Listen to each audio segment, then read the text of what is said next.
Hello बच्चों, welcome back. पिछला lecture थोड़ा टेक्निकल हो गया, बट डरिए मत इस चैप्टर में, क्योंकि आप कुछ चीज़ें पहली बार पढ़ रहे हैं, इसलिए थोड़ा सा डर ज़रूर लगेगा कि आप फर्स्ट टाइम देख रहे हैं। लेकिन don't worry, let the time pass and आपको ये सारी चीज़ें एकदम कंफर्टेबल लग जाएंगी, ये मेरी गारंटी है। राइट, मेरे पे छोड़ देना। तो हमने लास्ट सेशन में इनफैक्ट क्या देखा था? लास्ट सेशन में हमने देखा कि अगर मुझे ऑपरेटिंग साइकिल को एस्टिमेट करना है, 3 बेसिस ले सकता हूँ मैं, उसमें से यही हमारे काम का है। ये जो है ये सिर्फ थ्योरी के हिसाब से याद रखिए। ओके, अब इसमें भी मैंने कहा था कि मुझे अगर कैलकुलेट करना है वैल्यू ऑफ वर्किंग कैपिटल, मुझे अगर एस्टिमेट करना है उसको, तो एस्टिमेट करने के लिए भी मेरे पास 3 तरीके, जिसमें से पहला हमने देखा था कि मैं निकालूंगा ऑपरेटिंग साइकिल और उसके थ्रू मैं कोशिश करूंगा वर्किंग कैपिटल निकालने की।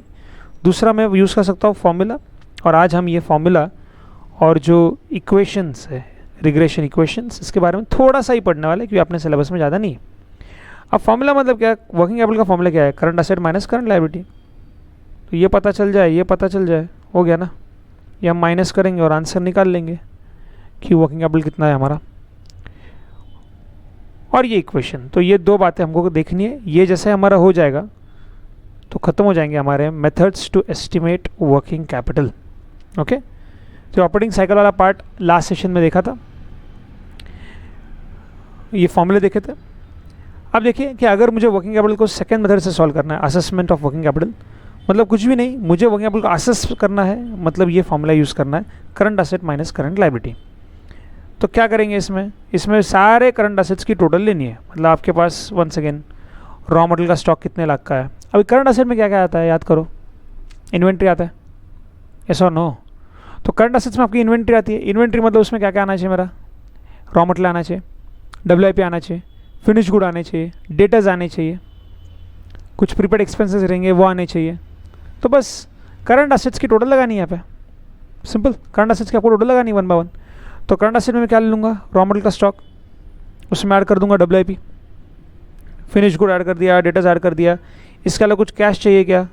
ये भी तो मेरा असेट ही रहता है। इन सबको मैंने ऐड कर दिया, ये आगे मेरे करंट असेट्स। उसमें से माइनस करने 1 by 1 current liabilities. Current liabilities में क्या है बच्चों? ट्रेड पेबल, मतलब ये क्रेडिटर्स हो गए, बैंक ओवरड्राफ्ट, कुछ आउटस्टैंडिंग एक्सपेंस रहेंगे। अब ये बहुत इंपॉर्टेंट है, ध्यान से सुनना।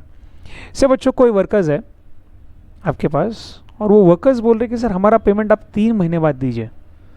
तो वर्कर्स का पेमेंट 3 महीने बाद देना, ये अपने सर पे करंट लायबिलिटी है ना। And that current liability actually is nothing but a source of finance, short term finance, कि वो काम कर रहे हैं और उनको 3 महीने बाद पैसा देना है। एज गुड एज उन्होंने अपने को 3 महीने के लिए उनकी सैलरी उधार पर दे दी। क्योंकि देखो ना, काम कर रहे हैं और अपने से पैसे ही नहीं दे रहे, 3 महीने बाद पैसा देना है, मतलब 3 दिन का उधार ही है ना, अपने को देना है 3 महीने बाद। So that is my current liability. So creditors, bank overdraft, outstanding wages, इन सब को ऐड कर दिया, आ जाएगा करंट लायबिलिटी। और फिर करंट असेट में से करंट लायबिलिटी माइनस करना है, ये आ जाएगा मेरा वर्किंग कैपिटल। तो सिंपल ये फॉर्मूला जो है मेरा, current asset minus current liability, इससे भी वर्किंग कैपिटल का रिक्वायरमेंट क्या है ये आप आसेटन कर सकते हो। ऑफकोर्स इतना सिंपल क्वेश्चन तो एग्जाम में आएगा नहीं कि करंट असेट आपके 5 लाख के हैं, करंट लायबिलिटी आपकी 3 लाख की है, बताओ वर्किंग कैपिटल कितना आएगा। अब ऐसा तो क्वेश्चन एग्जाम में आने से रहा, ऐसा तो क्वेश्चन नहीं देंगे ना वो आपको। लेकिन ये कैसे सॉल्व करना है, इसमें थोड़ा सा कैसे कुछ कैलकुलेशंस करने पड़ते हैं, या हम इलस्ट्रेशंस में देखेंगे तब आपको ज़्यादा समझ में आएगा। तो ये हुआ सेकंड मेथड, जहाँ पे आपने असेसमेंट किया वर्किंग कैपिटल का यूजिंग द फॉर्मूला। थोड़ा पढ़ लेता हूँ उसमें, असेसमेंट ऑफ वर्किंग कैपिटल। आप वर्किंग कैपिटल निकाल सकते हो, can be guessed, short term के लिए, मीडियम टर्म के लिए, या लॉन्ग टर्म के लिए आपका वर्किंग कैपिटल क्या रहेगा, ये आप निकाल सकते हो। Short term working capital is required to support a given level of turnover before the cash is received from sales to customers. Effort is made that there remains no idle cash, no shortage of money to erase liquidity within company's working process. For this purpose, sales budget could be linked to the expected operating cycle to know working capital requirement. तो आपके operating cycle कितने दिन की है वो एक बार आप देखो, उसके हिसाब से आप अपने सेल्स बजट को लिंक करो कि आपका सेल्स कितना चाहिए, तो आपकी ऑपरेटिंग साइकिल कितने दिन की होनी चाहिए। वैसे आप अंदाज लगा सकते हैं, राइट, लिंक कर सकते हैं आप अपने सेल्स बजट को अपने ऑपरेटिंग साइकिल के साथ।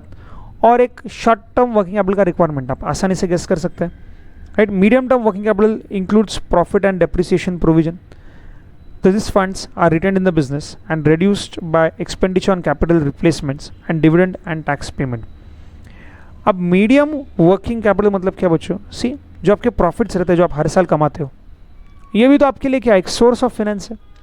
आप जो प्रोविजन फॉर डेप्रिसिएशन बनाते हो, प्रोविजन फॉर डेप्रिसिएशन, ये भी क्या करंट लायबिलिटी है, क्योंकि डेप्रिसिएशन एक नॉन कैश एक्सपेंडिचर है. इसलिए जो आप प्रोविजन में हर साल कुछ पैसे डालते हो ना डेप्रिसिएशन के प्रोविजन में, वो भी एक्चुअली एक सोर्स ऑफ फाइनेंस बोल के काम कर सकता है. क्योंकि मान लीजिए 10 साल के बाद आपको एक एसेट रिप्लेस करनी है, 10 साल तक आप उसका प्रोविजन फॉर टैक्स बनाते ही जा रहे हो. 10 साल के बाद आपको एसेट रिप्लेस करना है, तो 10 साल के लिए जो प्रोविजन फॉर टैक्स आप बना रहे हो वो तो एक नॉन कैश एक्सपेंडिचर है, वो भी आपके लिए एक सोर्स ऑफ फाइनेंस है. तो जब मैं मीडियम टर्म का प्लानिंग करता हूँ ना, कि मीडियम टर्म में एक मेरे पास कितना वर्किंग कैपिटल रिक्वायरमेंट रहेगा, उस टाइम पे मेरे डेप्रिसिएशन के रिजर्व्स, मेरे प्रॉफिट्स, इनको भी कंसीडर करना चाहिए, राइट. तो शॉर्ट रन में जब आपको करंट एसेट्स, आपकी वर्किंग कैपिटल रिक्वायरमेंट निकालनी है, हम फॉर्मूला यूज करते हैं current asset minus current liability. Short term में आप देख लीजिए ना कि आपका सेल्स कितना रहने वाला है, और सेल्स के हिसाब से इसको ऑपरेटिंग साइकिल के साथ थोड़ा लिंक करके आप अंदाज लगा सकते हैं कि भाई कितना मुझे वर्किंग कैपिटल लगेगा. बट जब आप मीडियम टर्म में वर्किंग कैपिटल रिक्वायरमेंट निकालने की बात करते हो मीडियम टर्म में, तो मीडियम टर्म में वर्किंग कैपिटल रिक्वायरमेंट निकालते वक्त हमको प्रोविजन फॉर टैक्स जो आपने बनाए होंगे, राइट, कुछ प्रोविजन फॉर टैक्स बनाए हैं, जो आपने हर साल कुछ प्रॉफिट्स कमाए, इनको भी इंक्लूड करना है. ये भी तो आपके प्रोविजन फॉर टैक्स आपने बना के रखा है. मान लीजिए प्रोविजन फॉर डेप्रिसिएशन आपने बना के रखा है. अब ये सब इमीडिएट पे नहीं हो रहे ना, और जब तक ये पे नहीं हो रहे तब तक के लिए आपके लिए एक सोर्स ऑफ फाइनेंस है. तो इनको इंक्लूड करके, इनको कंसिडर करके ही अंदाज लगाना कि आपको वर्किंग कैपिटल कितना लगेगा, कितना आपकी रिक्वायरमेंट रहने वाली है. और बस ये फॉर्मूला यहाँ पे आपको ऐसे मैंने दिखा है कि आपको यूज़ करना है. जब आप लॉन्ग टर्म की बात करते हो, लॉन्ग टर्म वर्किंग कैपिटल की, उस टाइम पे और थोड़ी सी चीज़ें कंसिडर करनी पड़ेगी. By preparing the budget, the minimum amount required for medium-term working capital can be estimated. The company can work out its working capital needs for different periods through cash budget, which is a key part of working capital planning. To prepare such budget, operating cycle parameters are of great use, as estimation of future sales level, time, amount of funds, future expenditure, and cost all can be made with least difficulty to help achieve the main target. The operating cycle help in assessing the needs of working capital accurately by determining the relationship between debtors and sales. Even requirement of extra working capital can be guessed from such estimate. तो ठीक है, operating cycle एक important है ही निकालने के लिए. Operating cycle से ही आप अंदाज लगा सकते हो कि आपको शॉर्ट टर्म में कितना वर्किंग कैपिटल लगने वाला है, मीडियम टर्म वर्किंग कैपिटल कितना लगेगा आपको. उस टाइम पे आपको ये देखना है कि जो आपके डेप्रिसिएशन के रिजर्व्स पड़े हुए वो भी आपके लिए एक सोर्स ऑफ फाइनेंस है, वो भी आप यूज़ कर सकते हो. और इस तरह से फाइनली अगर आप ये करंट असेट और करंट लायबिलिटीज़ के दोनों वैल्यूज़ अगर आप असेटन कर पाए, और बस करंट असेट में से करंट लायबिलिटी माइनस करना मेरे दोस्त, आ जाएगा तुमको वर्किंग कैपिटल कितना चाहिए. हो गया फॉर्मूला से आंसर निकालने का तरीका, एक ऑपरेटिंग साइकिल और एक फॉर्मूला से निकालने का तरीका. एक और तरीका है लास्ट वाला, जिसमें हम क्या करेंगे, इक्वेशंस का यूज़ करने वाले, and then will be able to find our working capital requirement. लेकिन तब तक के लिए एक बार सिर्फ ये वाला फॉर्मेट आप देख लीजिए.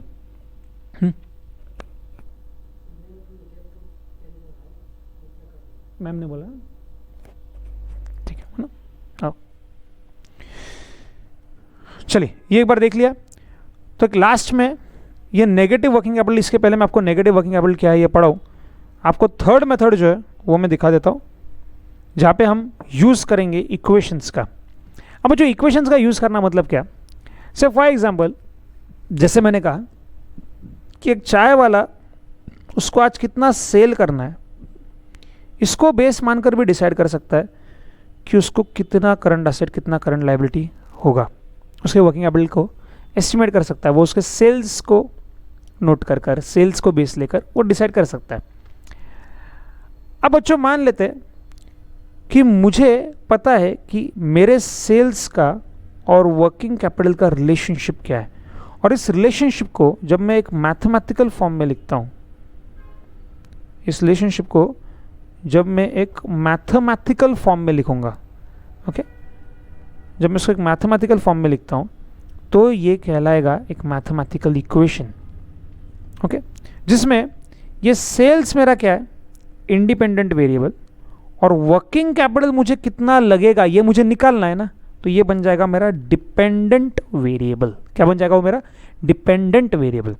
ओके, सो एसेंशियली अगर आप एक ऐसा इक्वेशन बना पाए कि y is equal to a plus b x, जहाँ y क्या है, y है कि आपको कितना वर्किंग कैपिटल लगेगा, मतलब ही डिपेंडेंट वेरिएबल, ये आपको निकालना है ना, y डिपेंड्स ऑन x, तो ये x मेरा इंडिपेंडेंट वेरिएबल है, y will be equal to, मतलब वर्किंग कैपिटल मुझे कितना लगेगा, will be equal to a plus b times x, ये x मान लीजिए हो सकता है मेरा सेल्स, कि मेरा सेल कितना करना है मुझे उस पर डिपेंड करता है कि मेरा वर्किंग कैपिटल रिक्वायरमेंट कितना होगा। तो मैंने इक्वेशन लिख तो क्या लिखा कि working capital is equal to a plus b x, x यहाँ पे मेरा सेल्स है। आप मुझे बताओ कि आपकी सेल्स की वैल्यू क्या है, कितना सेल करना चाहते हो, वो सेल्स की वैल्यू मैं यहाँ पे डालूंगा, मैं ए और बी इनके वैल्यूज फाइंड करूंगा, और जब ये सब मुझे पता होगा इस इक्वेशन को सॉल्व करके मैं निकाल सकता हूँ वर्किंग कैपिटल का रिक्वायरमेंट। अब ये ए और बी के वैल्यूज क्या रहेंगे ये निकालना अपने सिलेबस में नहीं है, इसको आप निकाल सकते हो by using the method of least squares. Okay, ये एक लीस्ट स्क्वायर का एक मेथड रहता है जिसमें हम एक रिग्रेशन मॉडल बनाते हैं। रिग्रेशन मॉडल मतलब क्या, बस कुछ नहीं कि ये वर्किंग कैपिटल सेल्स पे डिपेंड करता है।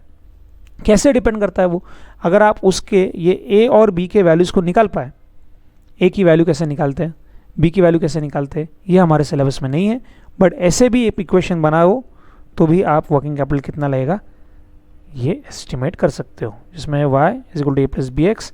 आपको एग्जाम पॉइंट ऑफ व्यू से इतना याद रखना है कि x stands here for sales, a and b are constants. Okay, थोड़ा और अगर सिर्फ डिटेल में याद रखना है तो ऐसा याद रख सकते हो कि a is the intercept of least square line with the vertical axis मतलब y axis, और b क्या रहता है, slope of the line, right, slope of the line, जो ये एक इक्वेशन बनेगा, एक स्ट्रेट लाइन का इक्वेशन ही है, y is equal to a plus b x, एक स्ट्रेट लाइन का इक्वेशन रहता है।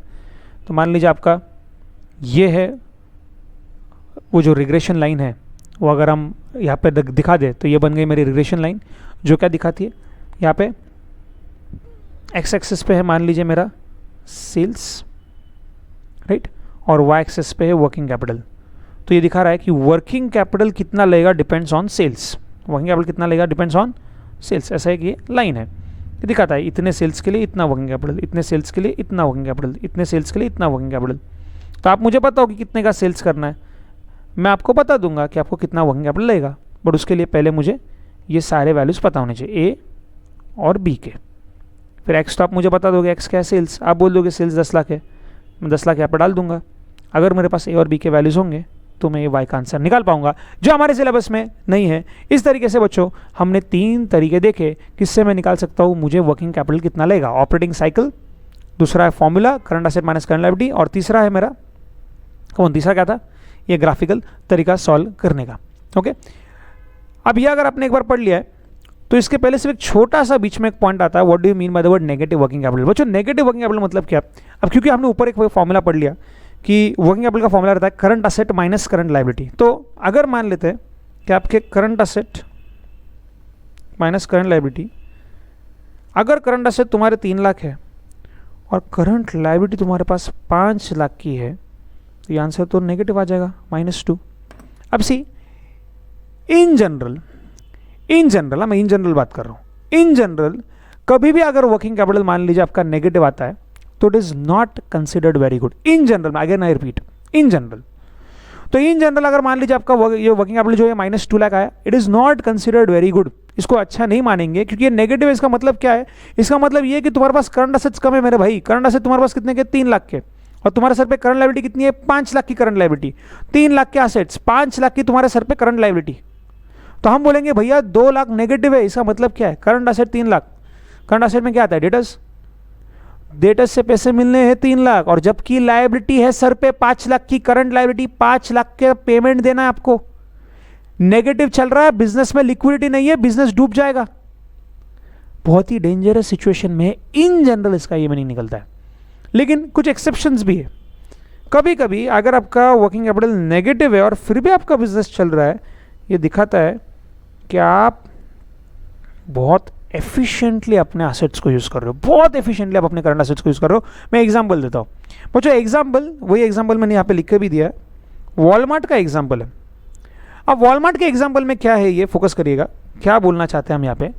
सी वॉलमार्ट इतनी बड़ी एक अच्छी कंपनी है, बहुत बड़ी कंपनी है, इसका क्रेडिट स्कोर, क्रेडिट वर्दीनेस बहुत ज़्यादा है।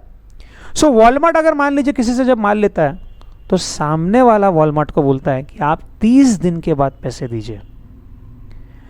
अब वॉलमार्ट को पैसे देने 30 दिन के बाद, मान लीजिए 10 लाख का उसके सर पे क्या है, करंट लायबिलिटी, राइट, और ये 30 दिन के बाद उसको पैसे देने हैं। अब मान लेते हैं वॉलमार्ट ने तुरंत ये जो माल उसने परचेज किया, जैसे इस क्वेश्चन में एग्जांपल दिया मैंने, डीवीडी उसने परचेज किए हैं। वॉलमार्ट ने जैसे ही ये डीवीडी परचेज किए, उसने इमीडिएटली ये अपने सारे स्टोर्स में बेचने के लिए रख दिए, और स्टोर्स पे जब उसने बेचने के लिए रख दिए, माल मान लीजिए बिकता गया, और 20 दिन के अंदर ही, 20 डेज के अंदर ही माल बेचा भी उसने और पैसे भी आ गए। क्यों? क्योंकि वॉलमार्ट को पैसे कलेक्ट करने में ज़्यादा टाइम नहीं लगता है। उसके स्टोर्स पे माल रखा तो तुरंत ऐसा लगा कि कुछ कैश आ भी गया है, और कुछ डेटर्स है, लेकिन वो डेटर्स थोड़े दिन में, 10-15 दिन में पैसे दे देंगे। मान लेते 20 दिन में तो डेटर्स भी आ गए, तो 20 दिन तक उनकी करंट लायबिलिटी ज़्यादा थी। करंट लायबिलिटी सर पे कितनी है? 10 लाख। 20 दिन तक 10 लाख की करंट लायबिलिटी उनके सर पे है। सॉरी 30 दिन तक 30 दिन के बाद उनको 30 दिन का टाइम है, 30 दिन के अंदर उनको 10 लाख का पेमेंट करना है। उसमें हल उन्होंने माल चढ़ा दिया अपने स्टोर्स पे, रोज थोड़ा माल जा रहा है, रोज थोड़े डेटर्स बन रहे, ज़्यादा डेटर्स नहीं बन रहे, रोज 2 लाख के डेटर्स बन गए पहले दिन पे, फिर 3 लाख के, ऐसे करते तो थोड़े दिन के लिए तो ऐसे थे कि डेटर्स कम थे और करंट लायबिलिटी ज़्यादा थी। करंट लायबिलिटी थी 10 लाख की, डेटर्स थे 3-4 लाख के, क्योंकि बाकी का माल पड़ा हुआ था। लेकिन ज़्यादा टाइम नहीं लगता वॉलमार्ट को, 10, 12, 13 दिन, 14 दिन में तो पूरा माल खत्म हो गया। 15वें, 16वें, 17वें, 18वें, 19, 20 दिन में तो सबका पैसा भी आ गया। तो 20 दिन तक आप जब जाओगे वॉलमार्ट में, अगर आपने 20 दिन तक उनका देखा स्टेटस, तो करंट लायबिलिटी दिखेगी 10 लाख की, जबकि 20 दिन में पूरा माल नहीं बेचते। पहले दिन 2 लाख का माल बेचा तो डेटर्स 2 लाख के थे, फिर और 3 लाख के हो गए, फिर थोड़ा और कैश में बेचा, फिर और थोड़े से डेटर्स हो गए। पर 15, 16, 17, 18 दिन में तो पूरा माल बेच दिया। 19वें, 20वें दिन पे सबका पैसा भी आ गया, और पैसा आने के बाद 20वें दिन के बाद अगर आप देखोगे तो क्योंकि उन्होंने 10 लाख का माल थोड़ा प्रॉफिट पे बेचा होगा, पैसा आने के बाद टोटल पैसा आ गया होगा 12 लाख। इसके बाद में अगर आप देखोगे उनका position cash plus debtors minus current liability, अब ये पॉजिटिव आ गया। अब इनका ये वर्किंग कैपिटल 2 लाख पॉजिटिव आ रहा है। बट बीच वाले 20 दिन तक, जब तक उन्हें पूरा माल बेचा नहीं था, तब तक के लिए आपको तो ऐसा दिखेगा कि इनका वर्किंग कैपिटल नेगेटिव है। इनके सर पे 10 लाख की लायबिलिटी है, और इनको डेटर्स तो 2 लाख के ही है, कैश तो इनके पास 3 लाख की है। 2 लाख के डेटर्स, कैश 3 लाख का, 5 लाख का ही माल आना है, 5 लाख ही आने हैं, और 10 लाख का रिपेमेंट करना है। बाकी स्टॉक तो इन्वेंट्री अभी भी पड़ा हुआ स्टोर में। तो वॉलमार्ट आपको बोलेगा सर ये पैसा 30 दिन के बाद देना है, 30 दिन के बाद पैसा देना है। आज सिर्फ 2 ही दिन हुए हमको माल लिए, आप एक 4-5-6 दिन के बाद आओ, आपको ये पूरा हमारे सारे है ना, जितने भी वॉलमार्ट के शोरूम है, जितने भी स्टोर है, उसमें से माल सब खत्म हुआ दिखेगा आपको। फिर बात करेंगे कि हमारे करंट असेट्स कितने और करंट लायबिलिटी कितनी है। तो हमेशा सुनिए, वर्किंग कैपिटल नेगेटिव है तो यूजुअली उसका मीनिंग यही रहता है कि भाई तुम्हारी क्रेडिट रेटिंग बहुत कम है, बहुत वाट लगी है बिजनेस की, बिजनेस पे बहुत ज़्यादा प्रेशर है। In general companies that have lot of working capital will be more successful since they can expand. Companies with negative working capital may lack funds in general, but this is generally true for companies, but आगे लिखा लेकिन funds necessary for growth. However, some companies can sell their inventory and generate cash so quickly that they actually have a negative working capital. जैसे McDonald's का एक real case है, 1999 से लेकर 2000 के बीच में 698.5 मिलियन का नेगेटिव वर्किंग कैपिटल था इनका, नेगेटिव।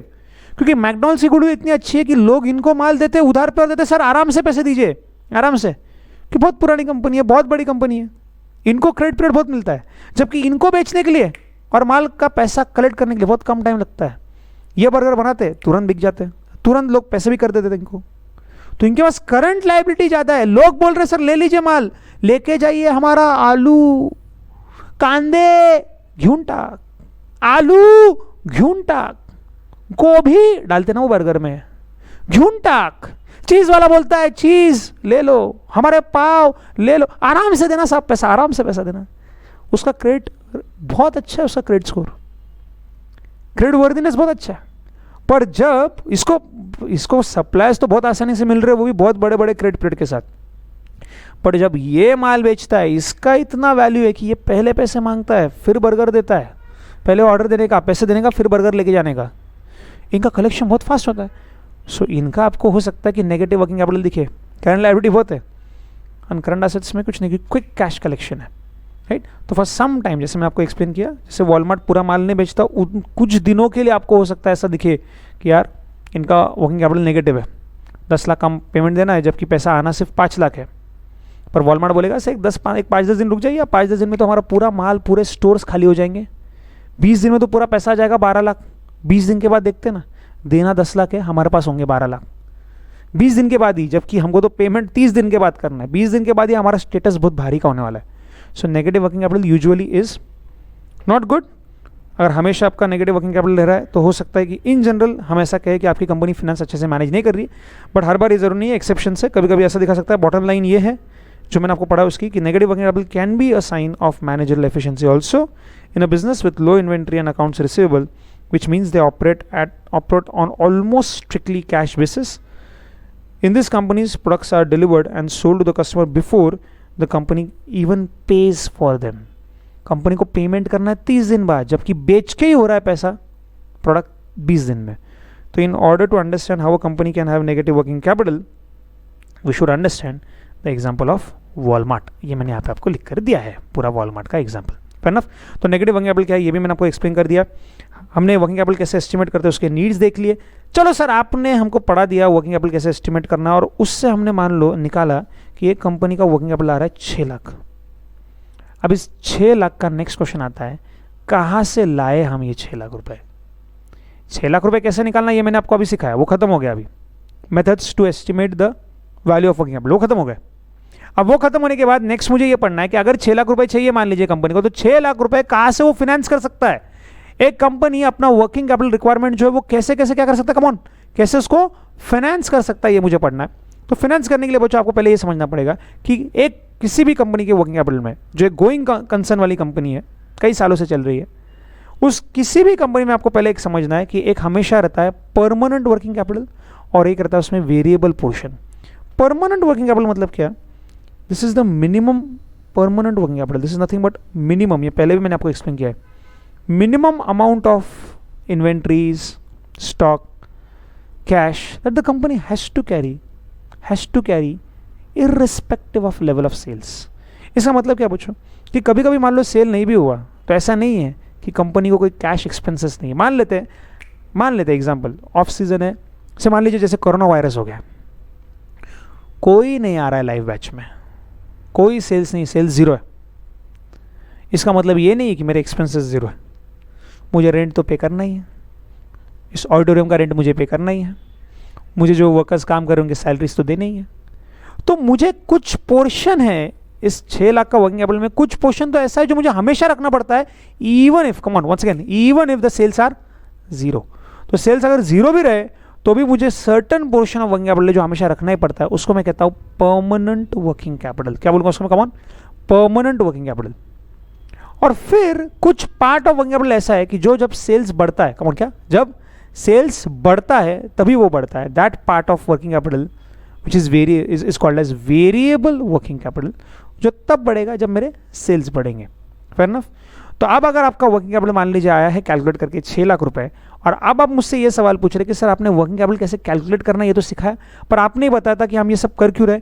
हम ये सब इसलिए कर रहे क्योंकि हम निकाल पाए कि एक कंपनी को कितना वर्किंग कैपिटल रिक्वायरमेंट है, ये निकल जाएगी तब हम समझ पाएंगे कि उसको बैंक से कितना वर्किंग कैपिटल लेकर आना है। बट उसमें भी आपको ये समझना है अभी डिटेल में बात करते वक्त कि इस 6 लाख में 2 पोर्शन होंगे। एक होगा परमानेंट पार्ट, ऐसा पार्ट जो हमेशा बिजनेस में रहना ही चाहिए, और इसलिए इस पार्ट के लिए आपने हमेशा, यू शुड ऑलवेज रिलाई, ये जो पार्ट है आपका परमानेंट वाला, इस पे you should always rely only on, इस पे आपने, you should always rely on long term source of finance. हमेशा लॉन्ग टर्म सोर्स ही लीजिए, क्योंकि ये आपको हमेशा लगने वाला है, ये शॉर्ट टर्म लेके चलेगा ही नहीं, क्योंकि ये तो हमेशा लगने वाला है। तो इसके लिए long term source of finance लेने का, और जो वेरिएबल पोर्शन है उसके लिए आप short term source of finance ले लीजिए, कोई दिक्कत नहीं। आइए पढ़ते हैं ये छोटा सा एक थ्योरी पार्ट, एग्जाम में एमसीक्यू पॉइंट ऑफ व्यू से बहुत ज़्यादा इंपॉर्टेंट। परमानेंट वर्किंग कैपिटल कहाँ से आ सकता है? तो source of permanent working capital देखिएगा चार्ट फॉर्मेट में, आपको मैंने यहाँ पे देखे रखे परमानेंट वर्किंग कैपिटल के सोर्सेस, और यहाँ इस पार्ट में मैंने देखे रखे हुए आपको variable portion of working capital के सोर्सेस। Firstly let me understand the permanent sources. Permanent source of working capital जो है वो कहाँ से आ सकता है? सबसे पहले आप ओनर्स फंड से लेके आ सकते हो, उसको इक्विटी शेयर्स दीजिए, आप प्रेफरेंस शेयर्स दीजिए, इक्विटी स्टॉक, प्रेफरेंस स्टॉक दीजिए, जो रिजर्व एंड सरप्लस आपके रिटेन अर्निंग्स उसको आप यूज़ कीजिए, क्योंकि हमेशा ये आपके ही पैसे रहने वाले, इसलिए इन्हीं पैसों से आप वो परमानेंट वाला वर्किंग कैपिटल फाइनेंस करिएगा। कोई आपको पैसे मांगने नहीं आएगा। जिस दिन आपका सेल जीरो भी होगा ना, कोरोना वायरस, गो कोरोना, अगर आपके एरियाज में कोरोना भी हो गया, सिटी बंद है, सेल जीरो है, फिर भी कोई टेंशन नहीं रहेगा, क्योंकि ये पोर्शन ऑफ वर्किंग कैपिटल आपने आपके खुद के पैसों से लगाया हुआ है। कोई उसके सर उस करंट असेट, वो उस वर्किंग कैपिटल के लिए, मतलब उस करंट असेट के लिए कोई करंट लायबिलिटी नहीं है आपके सर पे, क्योंकि आपने वो फिक्स्ड सोर्स ऑफ फाइनेंस या long term source of finance से फाइनेंस किया हुआ है। इसलिए अगर कोरोना वोरोना भी हो गया तो भी कोई क्रेडिटर आने वाला पैसा मांगने के लिए, कोई बैंक का ओवरड्राफ्ट नहीं, बैंक फ़ोन नहीं करने वाले, आपने हमारा ओवरड्राफ्ट लिया था आपके वर्किंग कैपिटल के लिए तो प्लीज़ दे दीजिएगा। आप कहोगे नहीं कोरोना हुआ है, कोरोना मुझे नहीं, एरिया में हुआ है कोरोना, मैं नहीं दे पाऊंगा अभी पैसे। बैंक बोलेगी वो हमको पता नहीं, हमको हमारा बैंक ओवरड्राफ्ट चाहिए। इस टेंशन से बचने के लिए आप अपना परमानेंट वर्किंग कैपिटल जो रहेगा उसको कृपया फाइनेंस करिएगा through long term source. Long term source कैसे सर? यूज़ कीजिए ओनर्स फंड, या नंबर 2 आप ले सकते हैं बॉन्ड। आप एक बड़े बड़े बॉन्ड, जो लॉन्ग बड़े टाइम पीरियड के जो बॉन्ड है वो इशू कीजिएगा, 6 साल बाद, 7 साल बाद, 8 साल बाद उसके पैसे देने। हाँ, लेकिन इसमें एक प्रॉब्लम ये ज़रूरी है कि चलो ठीक है 6 साल तक तो कोई टेंशन नहीं, 6 साल के बाद इनको भी पेमेंट करना ही है, रीपेमेंट करना ही पड़ता है। तो सबसे बेस्ट तो ओनर्स फंड है, आप ही के पैसे लगा लो, जब तक आप चाहो तब तक वो बिजनेस में रहेगा, कोई मांगने नहीं आने वाला। वो नहीं है आपके पास तो आप बॉन्ड्स इशू कीजिए। बॉन्ड इशू करोगे तो एक ही चीज़ आपको समझना है कि बॉन्ड का आज नहीं तो कल पैसा तो वापस देना पड़ेगा।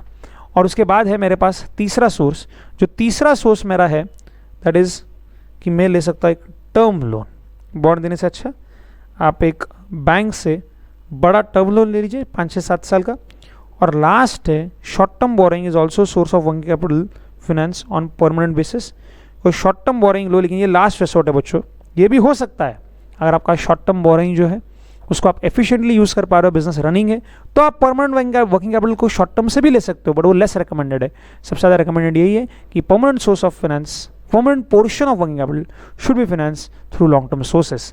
But if your business is routinely going, regularly going, कभी प्रॉब्लम नहीं आते, यूजुअली बहुत एफिशिएंटली आपका मैनेजमेंट है आपके एसेट्स का, तो आप शॉर्ट टर्म भी यूज़ कर सकते हो। हर साल आपके डेटर्स होते हैं, उस डेटर्स को ही डेटर्स से पैसा आता है, करंट लायबिलिटीज़ को पे करते हो, डेटर्स से पैसा आता है, करंट लायबिलिटीज़ को पे करते हो, ये हमेशा चलते रहता है। अगर ऐसा आपका बिजनेस है जिसमें कोई प्रॉब्लम नहीं आ रही तो then yes short term source को भी आप यूज़ कर सकते हो, but that is less recommended. Safety के लिए अगर आप रिस्क मिनिमम रखना चाहते हो तो कृपया यूज़ कीजिए ओनर्स फंड, फेयर इनफ। लेकिन जो वेरिएबल पोर्शन है वर्किंग कैपिटल का उसको आप बहुत तरीके से ऑलरेडी फाइनेंस कर सकते हो। जैसे मैंने आपसे कहा, जो भी आपके करंट लायबिलिटीज़ है they are nothing but short term source of finance. ये सब के सब आपको कहीं ना कहीं शॉर्ट टर्म लोन दे रहे हैं। जैसे क्रेडिटर्स बोल रहे हैं सर 2 महीने बाद पैसे देना, बैंक बोलती है कि आज बैंक ओवरड्राफ्ट ले लीजिए, आप हमारा 1 महीने बाद पैसे देना। नो, अरे नो आउटस्टैंडिंग, आपके लेबर्स बोलते हैं सर काम करवा लीजिए, आप हमसे सर करवा लीजिए, नहीं करवा लीजिए सर आप हमसे, पैसे 3 महीने बाद देना, 4 महीने बाद देना। तो ये सब क्या है? Source of short term finance. तो जो वेरिएबल पोर्शन है वो यहाँ से ले सकते हैं, ट्रेड क्रेडिट से ले सकते हो आप, बैंक का छोटा सा ओवरड्राफ्ट ले सकते हो 30 डेज वाला, छोटे टाइम के लिए, ओके। और लिख के दिया उसमें, this loans are granted by bank on goodwill and creditworthiness and collateral में include goods, accounts, notes, receivable और गवर्नमेंट ऑब्लिगेशंस और other market securities, commodities and equipments. Collateral मतलब क्या? कोलैटरल मतलब जब आप बैंक ओवरड्राफ्ट लेते हो तो उसकी सिक्योरिटी बोल के आपको कुछ बैंक को देना पड़ता है, तो आप अपने सिक्योरिटीज़ जो आपके शेयर्स वेयर्स उनको गिरवी रख सकते हो, कमोडिटीज़ जो है आपके इक्विपमेंट्स जो उनके बेसिस पे आप ये बैंक ओवरड्राफ्ट ले सकते हो। कमर्शियल पेपर्स भी आते हैं, it can be defined as a short term money market instrument issued in the form of promissory notes रहते हैं for a fix maturity. It will be totally unsecured and will have a maturity period of 90 to 180 days. तो ये exam में आ सकता है कि जो आपके कमर्शियल पेपर्स रहते हैं उनका मैच्योरिटी पीरियड रफली कितना रहता है? 90 से 180 डेज का, ओके। इसके अलावा बच्चों जो डेप्रिसिएशन है, जैसे मैंने आपको कहा कि ये नॉन कैश एक्सपेंडिचर है, इसलिए जो भी आपका प्रोविजन फॉर डेप्रिसिएशन रहता है it is also nothing but a short term source of finance. Why do I called as short term? Because बच्चों प्रोविजन फॉर डिप्रेशन से आपने एक एसेट ली हुई है, 3 साल बाद वो खराब होगी, तो 3 साल बाद तो वो एसेट के लिए आपको पैसे लगने ही है, पर 3 साल तक जब आप प्रोविजन में पैसे डालते हो, क्योंकि वो नॉन कैश है, इसलिए वो पूरा का पूरा पैसा इमीडिएटली कहीं पे भी इन्वेस्ट नहीं होता। प्रोविजन फॉर डिप्रेशन में पैसा तो आता है, पर वो 3 साल बाद लगने वाला जब एसेट खराब हो जाएगी, उसी पैसों से हमको वो एसेट भी लेनी है। तो वो जो भी पैसा प्रोविजन फॉर डिप्रेशन अकाउंट में आ जाता है, वो पूरा का पूरा पैसा हम इन्वेस्ट नहीं करते किसी नए एसेट को लेने में या किसी फंड में डाल के रखने के लिए। तो जो थोड़ा सा पैसा बच जाता है वो टेम्प्रेरी आप यूज़ कर सकते हो। वैसे ही जो टैक्स लायबिलिटीज़ रहता है, टैक्स लायबिलिटीज़ मतलब क्या बच्चों, से फॉर एग्जांपल मैं जब कोई गुड बेचता हूँ मैं जीएसटी कलेक्ट कर लेता हूँ। अब इसका मतलब ये थोड़ी कि आज जीएसटी कलेक्ट किया तो तुरंत जाके जीएसटी भरूंगा, नहीं, हो सकता है मैं मंथली पे कर रहा हूँ, एक महीने का पूरा जीएसटी में एक साथ पे कर रहा हूँ। तो एक महीने के लिए जो मैंने आपसे जीएसटी कलेक्ट किया पर गवर्नमेंट को पे नहीं किया, वो मेरे सर पे लायबिलिटी है, करंट लायबिलिटी, जीएसटी पेबल, आपसे तो ले लिया, लेकिन एक महीने के बाद एक पूरे महीने का मैं एक साथ भरता हूँ, जो इंटरेस्ट लगने दो, मैं एक महीने का एक साथ दूंगा। तो एक महीने तक जो मैंने आपसे जीएसटी तो कलेक्ट कर लिया, आपने एडमिशन आज लिया, एक महीने बाद मैं गवर्नमेंट को देने वाला हूँ। तो एक महीने के लिए जो आपने मुझे जीएसटी का अमाउंट दिया, वो टैक्स जो मेरे सर पे लायबिलिटी थी, it is serving as a source of finance. Fair ना। वैसे मान लीजिए कुछ टैक्स है जो क्वार्टरली मुझे पे करने होंगे, 6 महीने बाद पे करने, लिया मैंने आज, जैसे मान लीजिए मैंने आपको सैलरी दी, मैंने उस पर टीडीएस काटा, अब आज काटा है आपका टीडीएस मेरे पास है, ये क्या आपको सैलरी दी, आपका टीडीएस काट के देखो मेरे हाथ में, बट मैं 1 मंथ के बाद इसको गवर्नमेंट को पे करना हो, तो 1 महीने के लिए ये भी मेरे पास हो गया ना एक short term source of finance. Fair enough. तो जो आपके टैक्स लायबिलिटीज है, even they can act as a short term source of finance for financing the variable portion of working capital. तो यहाँ पे हमारा खत्म होता है ये छोटा सा पार्ट, जिसमें सबसे मेन इंपॉर्टेंट आपको याद रखना है कमर्शियल पेपर्स। कमर्शियल पेपर्स जो रहते हैं प्रॉमिसरी नोट के फॉर्म में रहते हैं, जो टोटली अनसिक्योर्ड रहते हैं और उनका मैच्योरिटी पीरियड हो सकता है 90 से 180 दिन का। Fair enough. लॉन्ग आपको याद रखना है परमानेंट वर्किंग कैपिटल जो है वो usually long term source of finance से फाइनेंस होता है। ओनर्स फंड यूज कीजिए, इक्विटी स्टॉक यूज कीजिए, प्रेफरेंस स्टॉक यूज कीजिए, ये चल जाएगा, रिटर्न अर्निंग्स यूज कर लीजिए, ये यूजुअली चल जाएगा। ओके, ये पढ़ने के बाद में बच्चों से एक लिम्बू से पॉइंट्स जो है वो खत्म करने, ये हमने ऊपर का पढ़ लिया फाइनेंसिंग ऑफ वर्किंग कैपिटल।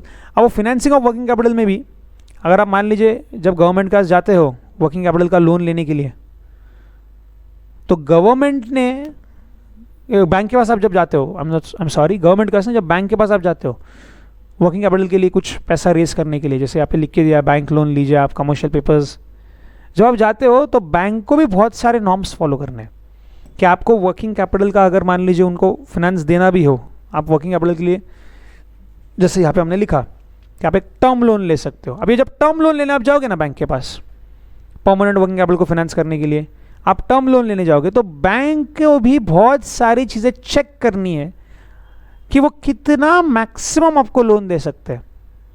उसके लिए कई एक चेक लिस्ट है या कुछ पॉइंट्स है जो उनको चेक करने रहते हैं, वो हमको आगे इसमें पढ़ना है कि ये टर्म लोन वाला जो पॉइंट है कि bank can take what, come on, term loan आप लेकर आइए और ये टर्म लोन लेकर आप अपने परमानेंट वर्किंग कैपिटल को फाइनेंस कीजिए।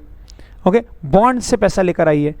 अब ये सब करने के लिए जब आप टर्म लोन के लिए अप्लाई करोगे तो बैंक के कुछ नॉर्म्स है कि वो कितना मैक्सिमम उनको परमिशन दिया गया है, कितना वर्किंग कैपिटल वो आपको फाइनेंस कर सकते हैं, वो हमको पढ़ना है। अलग अलग कमेटी बनाए थे इंडियन गवर्नमेंट ने, अलग अलग कमेटी ने अपने अलग अलग रिपोर्ट्स दिए और वो सारे रिपोर्ट जो हमको 1 बाय 1 पढ़ने हैं। लेकिन उसके पहले और एक छोटा सा पॉइंट बीच में कि वर्किंग कैपिटल और पॉलिसी। वर्किंग कैपिटल पॉलिसी मतलब क्या बच्चों, एक कंपनी की अलग अलग पॉलिसी हो सकती है, कोई कंजर्वेटिव पॉलिसी रख सकता है, कोई बहुत अग्रेसिव पॉलिसी रख सकता है।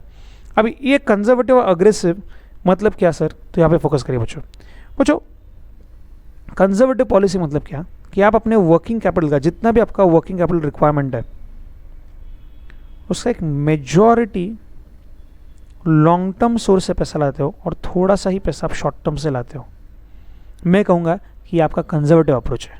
बट वही अगर मान लीजिए आपने ऐसा किया कि मेजॉरिटी पैसा आपने लाया है short term source of finance से, राइट, और बहुत ही थोड़ा सा पैसा आपने लिया है लॉन्ग टर्म से, तो मैं कहूँगा बेटा तू बहुत हार्ड खेल रहा है, तू बहुत ही रिस्की तरीके से खेल रहा है, तो बहुत ही अग्रेसिव तरीके से अपने वर्किंग कैपिटल को मैनेज कर रहा है, राइट। अब ये 2 पॉलिसी जो है, ये पहला पॉलिसी है कंजर्वेटिव। इस कंजर्वेटिव पॉलिसी में क्या है, रिस्क बहुत कम है। रिस्क बहुत कम क्यों है, कभी भी ऐसा प्रॉब्लम नहीं होगा कि आपकी लिक्विडिटी धोखे में आ गई, कि आपके पास आपके क्रेडिटर्स पैसा मांगने के लिए आ गए और आपके पास उनको पैसा नहीं है देने के लिए, बहुत कम बार ऐसा होगा कि आपने लॉन्ग टर्म सोर्स लेके रखा हुआ है। बट बच्चों क्योंकि आपने ये लॉन्ग टर्म सोर्स लिया है, ये महंगा भी उतना ही गिरेगा। This is costly. Long term is usually costly ना, क्योंकि आपने लंबे पीरियड के लिए लोन मांगा तो महंगे मिलता है। दोस्त से जब आप पैसे लेते हो कि भाई आज मेरा समोसे का पैसा तू भर, मैंने आज वो कचौरी चाट खाया पैसे तू भरून टाक, चाय मैंने पी ली, आज चाय आपने पी ली, तो दोस्त पैसे भर देता है। अब आपको मालूम है कि आप वो दोस्त को 1 महीने भर में पैसे देने वाला, आप उसको बोलेगा इस बार थोड़ा मैनेज कर, पापा से आने वाला है, पॉकेट मनी देता हूँ, तो दोस्त क्या आपको इंटरेस्ट लगाता है क्या? नहीं लगाता ना, शॉर्ट टर्म है। वही दोस्त को बोलो आज पैसे दे, 10 साल के बाद पैसे देता हूँ, इंटरेस्ट लगाएगा कि नहीं लगाएगा? लगाएगा, वो भी अच्छे रेट से लगाएगा। आपको ये समझना है कि जो long term source of finance रहता है ये यूजुअली कॉस्टली रहता है। और अगर अपने long term funds working capital में इन्वेस्ट कर दिए तो फिक्स एसेट्स कहां से लाओगे? मतलब ही क्या, फिक्स एसेट्स होना बिजनेस में जरूरी है कि बच्चों जब फिक्स एसेट्स है तभी तो बिजनेस में धंधा होने वाला है, तो धंधा ही नहीं रहेगा ना। आपके पास अगर लॉन्ग टर्म सोर्स जो थे जिसको आप यूज कर सकते थे नए प्रोजेक्ट्स में इन्वेस्ट करने के लिए, नए एसेट्स खरीदने के लिए, वो पैसा किसके लिए यूज कर रहे हो आप? वो पैसा यूज कर रहे हो करंट लायबिलिटीज को पे करने के लिए। तो ये पैसा यहां लगाने का एक बहुत बड़ा अपॉर्चुनिटी कॉस्ट आपको झेलना पड़ेगा, और वो अपॉर्चुनिटी कॉस्ट आपका रहेगा कि आप अब नहीं कर पाओगे एक लॉन्ग टर्म इन्वेस्टमेंट्स, आप फिक्स एसेट्स नहीं ले पाओगे, कम ले पाओगे, नए प्रोजेक्ट्स में आप ज़्यादा इन्वेस्ट नहीं कर पाओगे कि आपने अपना लॉन्ग टर्म पैसा तो यहाँ लगा दिया ना, और इसके से आपका प्रॉफिटेबिलिटी कम होने वाला है कि आपके पास फिक्स एसेट्स ही नहीं है, इन्वेस्टमेंट्स ही नहीं है, आपने नए प्रोजेक्ट्स में इन्वेस्ट ही नहीं किया पैसा, इसलिए आपका प्रॉफिटेबिलिटी कम होगा। कंजर्वेटिव का फायदा क्या है? फायदा ये है कि रिस्क बहुत कम है, क्योंकि लॉन्ग टर्म पैसा आपने जो इन्वेस्टमेंट करनी चाहिए थी, फिक्स एसेट्स में लगाना चाहिए था, जो आपने ये लॉन्ग टर्म पैसा नए प्रोजेक्ट्स में लगाना चाहिए था, वो आप लगा कर बैठे हो किसमें? वर्किंग कैपिटल की फाइनेंसिंग में। तो रिस्क बहुत कम रहेगी, बट जनाब प्रॉफिटेबिलिटी भी बहुत कम, क्योंकि आप बड़े बड़े इन्वेस्टमेंट्स में पैसा नहीं लगा पाए, कि आपका पैसा तो यहाँ अटका था। अगर आप अग्रेसिव खेल रहे हो कि आपने ऐसा सोचा कि बिजनेस बढ़ेगा, सेल्स बढ़ेगा, still I will finance major portion of that through short term only, कि मैं क्रेडिटर्स को ही बोलूंगा कि आपको 3 महीने बाद पैसे देता हूँ, क्रेडिटर्स से थोड़ा सा एक सोर्स मिल जाएगा। मैं मेरे वर्कर्स को बोलूँगा कि आप काम कर लो, लेकिन आपका सैलरी जो है वो मैं 2-3 महीने बाद दूंगा, तो वर्कर्स वगैरह से पैसा थोड़ा सा मैनेज कर लूँगा, और उसी से मैं मेरे वही सोर्स से मैं मेरे जो जहाँ मुझे पैसा लगाना है, इन्वेंट्री लेके आना है, डेटर्स करना है ना, थोड़ा सा कैश रखना है मेरे पास, वो समय बचा लूँगा कि मेरे क्रेडिटर्स को बोलने वाला पैसा 3 महीने बाद दूंगा, वर्कर्स को बोलूँगा काम आज करो, 3 महीने बाद सैलरी मिलेगी, थोड़ा वहाँ से पैसा जमा कर लूँगा और बराबर जहाँ चाहिए वहाँ अप्लाई कर लूँगा। आप बहुत कट टू कट खेल रहे हो, रिस्क बहुत है, रिस्क बहुत है कि आपने शॉर्ट टर्म पैसों पे अपने बिजनेस ऑपरेशंस को फाइनेंस करने के बारे में सोचा है, बट यहाँ पे आपकी प्रॉफिटेबिलिटी ज़्यादा रहेगी, क्योंकि आपका शॉर्ट टर्म पैसा यहाँ पे ज़्यादा है, लॉन्ग टर्म पैसा यहाँ पे कम लगा हुआ है। क्योंकि लॉन्ग टर्म पैसा यहाँ पे कम लगा हुआ है, इसलिए आपके पास बहुत पैसा है नए इन्वेस्टमेंट्स में, नए प्रोजेक्ट्स में, नए मशीनरी में लगाने का, जिससे एक्चुअल में बिजनेस स्केल अप हो सकता है। इसलिए यहाँ पे रिस्क ज़्यादा है, लेकिन हाँ यहीं पे प्रॉफिट कमाने का चांस भी ज़्यादा है। और ये है कंजर्वेटिव पॉलिसी, ये है अग्रेसिव पॉलिसी, इन दोनों के बीच में होती है एक मॉडरेट पॉलिसी। मॉडरेट में क्या रहेगा कि जितना भी आपका वर्किंग कैपिटल रिक्वायरमेंट है, आप लॉन्ग टर्म से भी लेकर आ रहे हो और ऑलमोस्ट उतना आप शॉर्ट टर्म से भी लेकर आ रहे हो। आप एक इक्वल प्रोपोर्शन आप लॉन्ग टर्म से भी ला रहे हो और उतना ही एक इक्वल प्रोपोर्शन आप शॉर्ट टर्म से भी लेकर आ रहे हो, तो हम कहेंगे कि आप अपने वर्किंग कैपिटल की आपकी पॉलिसी कैसी है? आपकी पॉलिसी एक मॉडरेट पॉलिसी है, मॉडरेट रिस्क है उसमें और मॉडरेट प्रॉफिटेबिलिटी भी है। तो ये पॉलिसी जो है बच्चों यहाँ पे एक्सप्लेन किया हुआ है। सबसे पहले इस पैराग्राफ में ये एक्सप्लेन करके दिया हुआ है कि यहाँ पे प्रॉफिटेबिलिटी मतलब क्या है, और उसके साथ साथ कुछ रिस्क भी है। प्रॉफिटेबिलिटी मतलब क्या कि जो आप नए नए इन्वेस्टमेंट्स, नए नए मशीन्स में पैसे लगाकर कमा सकते थे, दैट इज प्रॉफिटेबिलिटी।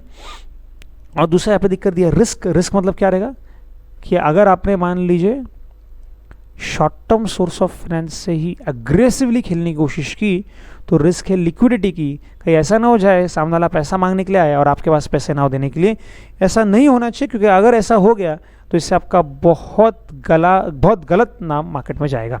कन्फर्म है? तो ये होगा मेरा रिस्क और प्रॉफिटेबिलिटी के डेफिनेशंस। ये पढ़ने के बाद हमने देख लिया कंजर्वेटिव में क्या रहता है, अग्रेसिव में क्या रहता है, और इनके बीच में रहता है एक मॉडरेट। और इसी को ग्राफ फॉर्मेट में अगर आप देखो तो यहाँ पे नीचे दिखा के रखा हुआ है। ग्राफ फॉर्मेट में क्या समझ में आ रहा है यहाँ पे, ये देखिएगा जरा ध्यान से। ग्राफ फॉर्मेट में मुझे यहाँ पे समझ में आ रहा है कि यहाँ पे इस एक्स एक्सिस पे अगर आप देखो तो है मेरा इन्वेस्टमेंट इन करंट असेट्स और वर्किंग कैपिटल। यहाँ पे मैंने मेरा वर्किंग कैपिटल रखा है एक्स एक्सिस पे और वाई एक्सिस पे है सेल्स। वाई एक्सिस पे क्या है? सेल्स। अब आप कंजर्वेटिव वाले इस लाइन को देखिए, ये जो लाइन है इस लाइन को देखिए, क्या दिखाना चाहता है कि सेल्स बढ़ा भी ना तो सेल्स कितना बढ़ गया। ओके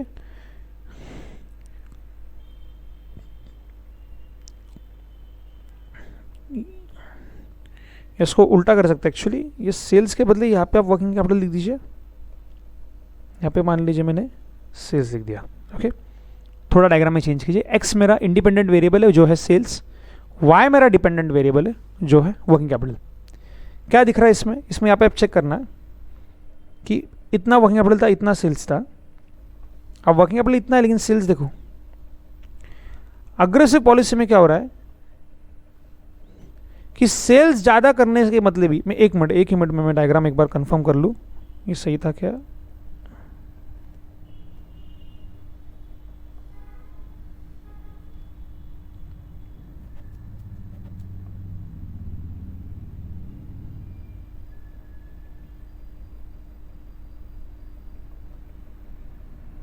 ठीक है ऐसा भी चल जाएगा।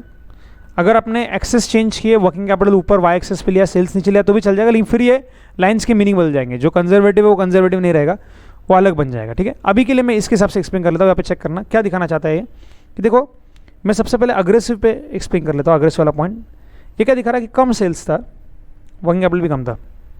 अब सेल्स को बहुत ज़्यादा हो गया, मान लो इतना,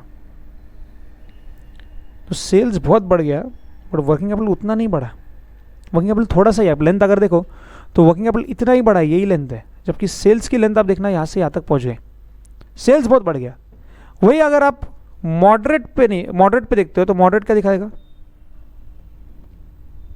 वापस एक बार देखिए, कलर्स में ठीक से दिखाता हूँ। ये कम सेल्स कम वर्किंग कैपिटल, सेल्स आपने बढ़ा दिया बट वर्किंग कैपिटल को ज़्यादा नहीं बढ़ा, सेल्स बहुत बढ़ा वर्किंग कैपिटल बहुत कम बढ़ा। ये क्या है? Aggressive.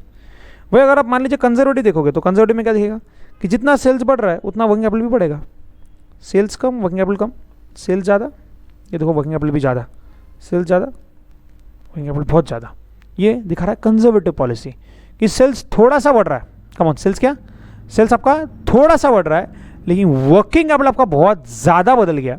This is nothing but your conservative working capital policy.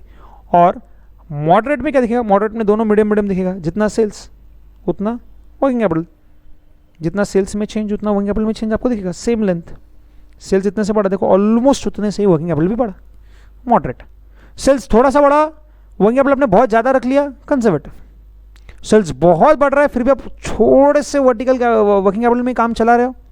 I call it as what? Come on, I call it as very aggressive. आप बहुत अग्रेसिव तरीके से कर रहे हो। ओके सो चेक करना, यहाँ पे लिख दिया to explain aggressive current policy aims at minimizing the investment in current assets corresponding to increase in sales, thereby exposing the firm to greater risk but at result of higher profit. On the other hand, conservative क्या रहता है? aims at reducing the risk by having higher investment in current assets and thereby depressing the expected profitability. In between these two lies moderate policy. Okay, यहीं पे वापस मैंने पूरा explanation दिया है। Conservative current asset financing policy क्या रहती है? It relies less on short term and more on long term. So conservative policy क्या रहेगी कि जहाँ पे आपने लॉन्ग टर्म ज़्यादा पैसा यूज़ किया वर्किंग कैपिटल को फाइनेंस करने के लिए, और अग्रेसिव पॉलिसी क्या रहेगी कि आप शॉर्ट टर्म सोर्सेज से ही फाइनेंस करने की कोशिश कर रहे हो अपने वर्किंग कैपिटल को। आपका अग्रेसिव पॉलिसी हो गया। इसका डायग्राम प्लीज़ ध्यान से याद रखिएगा। ये अग्रेसिव जो है, अग्रेसिव लाइन अगर आप देखो तो एकदम ही स्टीप है, एकदम ही, I don't know you can see this is exactly very steep, एकदम स्टीप लाइन है अग्रेसिव वाली। वही कंजर्वेटिव अगर आप लाइन दो तो थोड़ा फ्लैट लाइन है ना। So please be careful, exam में ग्राफ भी आ सकता है। आपको ये चेक करना है कि चेंज इन सेल्स चेक कर लेना बच्चों, चेंज इन सेल्स कितना हुआ। ये 2 पॉइंट प्लॉट कर लेना कि भाई एक ये हम सेल्स मानेंगे, एक हम ये सेल्स मानेंगे, एक हम ये सेल्स मानेंगे, और चेक कर लेना कि वो दोनों पॉइंट कहाँ इंटरसेक्ट कर रहे हैं आपके इस वर्किंग कैपिटल के लाइन को। और बस वहाँ से अगर आप ये एक्स कोऑर्डिनेट्स ढूंढ लो तो चेक करना कि सेल्स कितने से चेंज होने पे वर्किंग कैपिटल कितने से चेंज हो रहा है। अगर सेम चेंज दिख रहा है तो ये मॉडरेट पॉलिसी हो गई। बहुत ज़्यादा चेंज इन सेल्स में थोड़ा सा वर्किंग कैपिटल आपका चेंज हो रहा है तो हम बोलेंगे अग्रेसिव पॉलिसी है। क्या बहुत कम वर्किंग कैपिटल पे बहुत ज़्यादा सेल्स को फाइनेंस करने की कोशिश कर रहे हो। और कंजर्वेटिव मतलब क्या कि सेल्स में थोड़ा सा ग्रोथ क्या हो रहा है, आप वर्किंग कैपिटल का बहुत ज़्यादा वर्किंग कैपिटल आप मेंटेन कर रहे हो साइल से कि आप बहुत ही कंजर्वेटिव तरीके से कर रहे हो, जिसका आपका प्रॉफिट थोड़ा कम आएगा। हाँ सर, समझ में आ गया ये, और ये समझ में आ गया है तो यहीं पे मैं रुकता हूँ। इसके आगे की बातें जो है वर्किंग कैपिटल लिवरेज, और जैसे मैंने आपसे कहा था कि हमको आगे पढ़ना है कि कंपनी के पास जब टर्म लोन वाला ऑप्शन कंपनी लेने के लिए जाती है कि हम बैंक से लोन लेने जाएंगे, तो आरबीआई ने बहुत सारे नॉर्म्स दे के रखे हुए हैं, राइट। बहुत सारे बैंकिंग नॉर्म्स है, बहुत सारे अलग अलग कमिटीज़ थे, दहेजा कमेटी, टंडन कमेटी, चक्रवर्ती कमेटी, मराठे कमेटी, बहुत सारे कमिटीज़ है। इन्होंने कुछ गाइडलाइंस दिए हैं, छोरे कमेटी।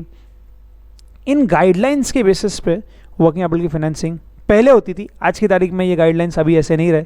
नए मॉडर्न गाइडलाइंस क्या है वो आपको मैं बताऊंगा, लेकिन पहले गाइडलाइंस जो थे इन कमिटीज़ के बारे में हमको थोड़ा सा पढ़ना है। ये सारा पार्ट हम पढ़ेंगे अगले सेशन में बच्चों। Until then keep studying and I will see you in the next session. Bye बच्चों।